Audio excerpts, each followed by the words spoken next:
Fire. What's the purpose of fire? Why do we want to have fire? Heat. Yes, if we want heat, we're going to need to have a fire. So we're going to need to get heat off of that. If you go camping and it's significantly low temperature outside, what do you want to have?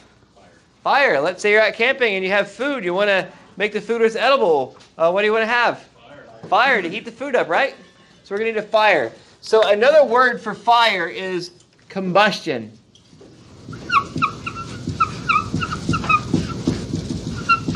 Combustion. Combustion is another word for fire. Have you guys heard of the internal combustion engine? Yes. It's a fire on the inside of an engine. Combustion, it means fire. Combustion. So there's actually another word that talks about fire. We don't use this, but sometimes you may see it on a certification test later, so I'll throw it out there.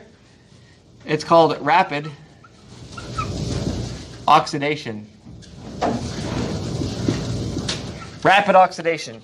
Nobody calls it that, but you may see that one time, and now you'll say, hey, Ty told me what that was. It's rapid oxidation. So I guess if you had an emergency, you could go ahead and call in and say, emergency contacts, I need you guys to send your mobile rapid oxidation suppression unit. Yeah, fire truck, right? Mobile rapid oxidation suppression unit. Mm-hmm. Come on, that's funny right there. But really and truly, it is another word for fire. Rapid oxidation. Rust is slow oxidation. Rapid oxidation is fire. It's a chemical reaction. To have that chemical reaction, there's three things that we must need. And it's called, see you later, called the combustion triangle.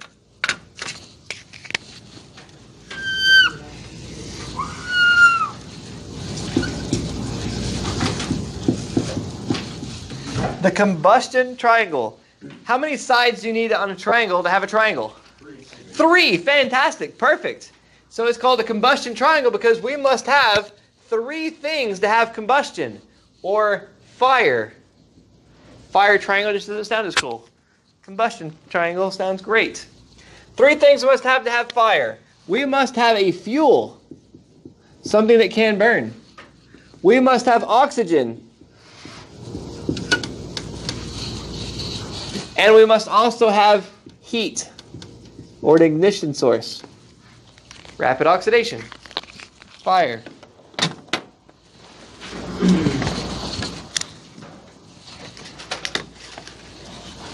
You guys ever heard of an external combustion engine? Is that a no or a yes? No? Nobody? Did they make such a thing? They probably do.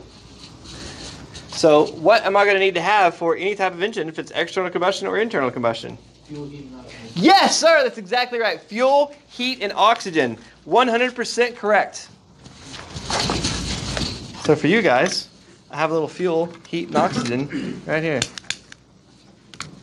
All right, so we have fuel. Fuel is my 91% alcohol right here. Oxygen just so happens to be in the air.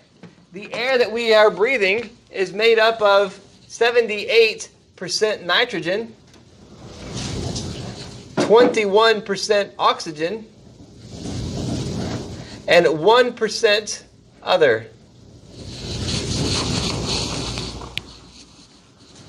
So the oxygen in the air is having a chemical reaction with the fuel, which is our alcohol, and I put some heat on it to get it started. Now that there's a chemical reaction happening, the chemical reaction is putting off as byproduct of light, CO2, and heat. That heat of the byproduct is keeping the flame going. So I still have fuel and I have oxygen, and the heat that it's creating is that heat that's keeping that going.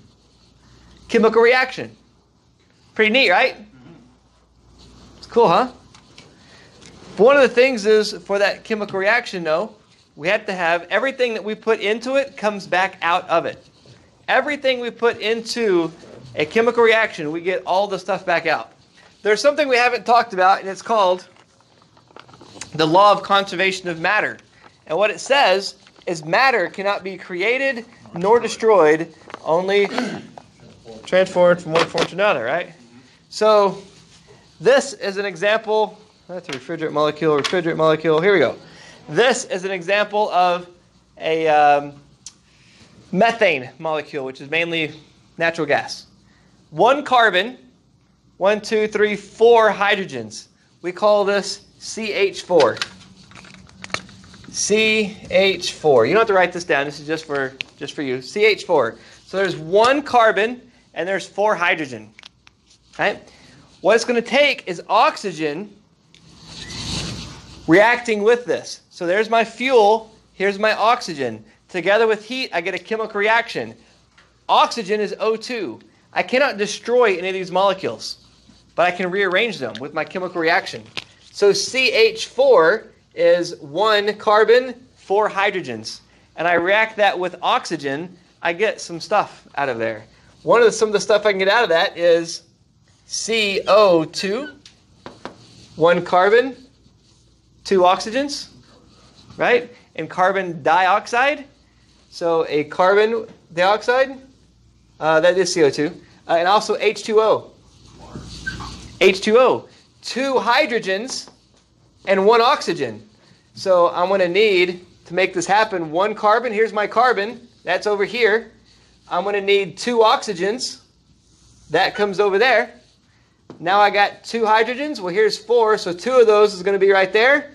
I'm going to need another oxygen here. 1 of these oxygens is going to split and be there. 2 more of these is going to come to make another H2O, and this other oxygen comes over here. So if I have complete combustion, if I have a perfect combustion, which we never fully have, I'm going to end up with, I'll need 2 of these, 1 of these.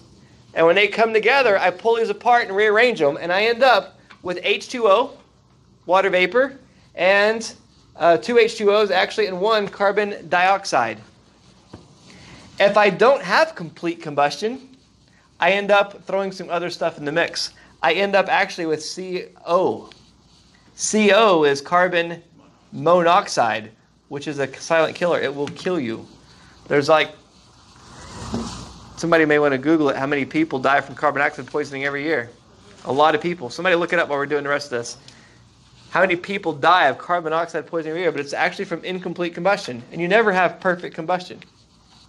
But everything I put into it comes out of it. So when we're talking about CO2 building up in the atmosphere, think about how much gas that you buy this week that you put in your car. All of those molecules are still there.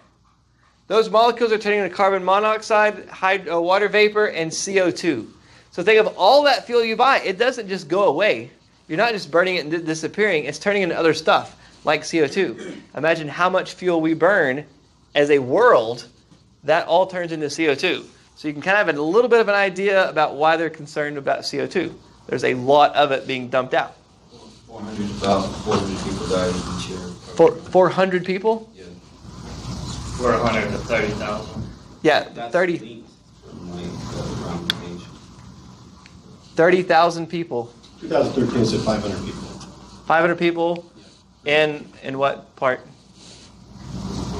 Says United States. Every year, 20,000 to 30,000 people in the U.S. are sickened by accidental carbon monoxide. 20 to 30,000 people are sickened by it. Yep. 500 people every year die from carbon monoxide poisoning. It's a lot of people. So, oxygen, and this is methane. This is propane. Notice that propane has more carbon molecules. It takes more oxygen to burn propane. You also get more heat out of propane because there's a bigger chemical reaction from it. Pretty neat, huh? You didn't think there'd be chemistry involved in HVAC, did you? It's like high school all over again. So here we have fuel, heat, and fire going together.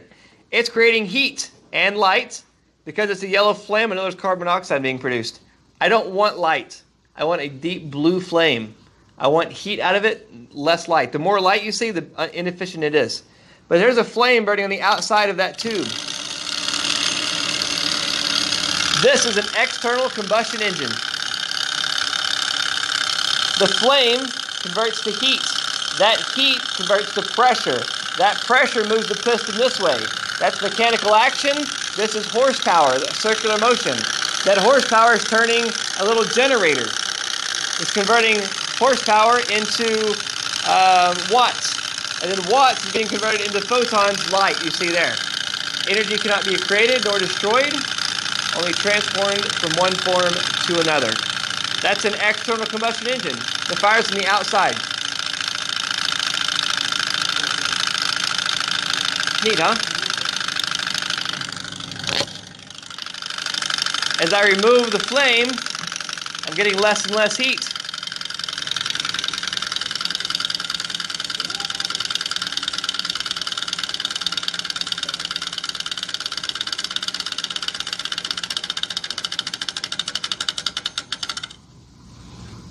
So we don't have enough pressure difference to keep it going. External combustion engine. But fuel, heat, and fire, we must have. What if I don't have oxygen? No fire. No fire. So if I used propane as a refrigerant and there was not one single molecule of oxygen inside that system, could there be a fire? No. So could you use propane as a refrigerant? You could. There's some laws and stuff about that, but you can use propane as a refrigerant. The problem is once you're working on it and you take the propane out, now you have propane left over and oxygen left over, but you have to run nitrogen through while you're brazing, so there's no oxygen. Pretty neat, huh? Yep. Fuel, heat, and fire to have combustion. Everything I put into it, I get back out of it. What if I lose any one of these three things? Okay. They're actually using liquid nitrogen to put out fires in Kuwait when they had all that, the first war was going on. They get rid of the heat. Right? Pretty neat, huh? So those are the three things we have to have for combustion. Everything we do with internal combustion engine, you have those three things. Anybody know what you add to a vehicle? You want to soup it up quickly, fast? What do you add? NOS, right? NOS, which is really a brand name, but nitrous oxide, it's the oxygen you're adding to it. It's not an extra fuel. What you're doing is adding an oxygen in a safe form. That oxygen is making that fuel burn faster and more efficient. The whole thing about a turbo is you're adding more oxygen to the fuel you already have. The thing about a supercharger is you're adding more oxygen, getting more air, and you're getting more oxygen to make that fuel burn more efficient. So it's about getting more oxygen in there. That's the key to making that happen. Any questions about that? All right, so let's move on to the next segment.